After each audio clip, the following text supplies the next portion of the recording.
Ito, susunduin na namin si Lexi.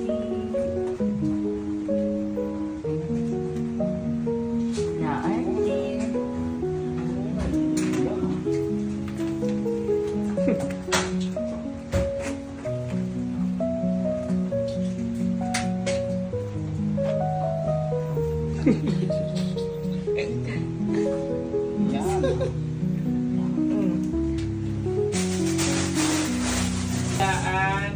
Kahit anong mangyari, yung sulat. Ganyan kalaki ba sa inyo? Mas malaki po dyan. Ayun, mas okay. Kung mayroon pala sa bahay, okay na. Meron na dito sa bahay. Pero yun, mas maliit ano? Yung mas malaki ano? Lexi. Magkano ba ganun dito? Magkano yung number?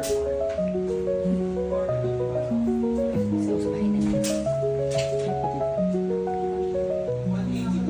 Lumala pa. Number 1, kung amoxicla para hindi ma-infect yung wound. Half tablet once daily for 12, once every 12 hours for 7 days. Number 2, meloxicam. Parang painkiller siya and anti-inflammatory. 2.2 ml ngayong araw. Sa susunod na araw, 1.1 ml na lang po. For 4 days. So, total of 5 days niyang iinumin. Ulitin ko lang, day 1, 2.22 ml. Then, day 2 to day 5, 1.1 ml na lang po. Number 3, Emerplex, para medyo ma-stimulate din natin yung nerves. Lalo na nagkaroon ng injury or trauma. 2 ml once daily for 1 month. Parang supplement na po niya yun.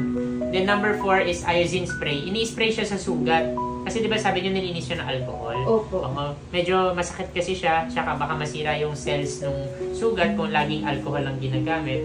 So kahit mag-ano na lang tayo, antiseptic na spray. Ito po si Iozine. 3 times daily. Spray niyo lang siya, may kasama na po siyang sprayer.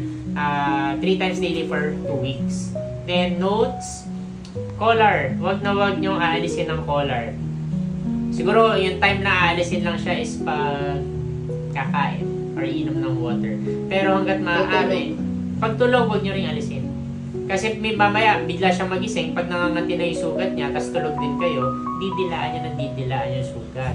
Kahit gano'ng kagandang gamot ang gamitin natin, kung meron talagang contact sa bibig, may infect po yan. So, kailangan natin maging compliant doon sa note na yun, no?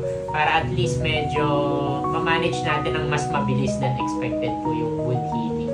And yeah, so far naman, vitals okay naman. Wala naman ako ibang na-observe sa kanya na unusual. So, yun, pwede naman na siyang iyon.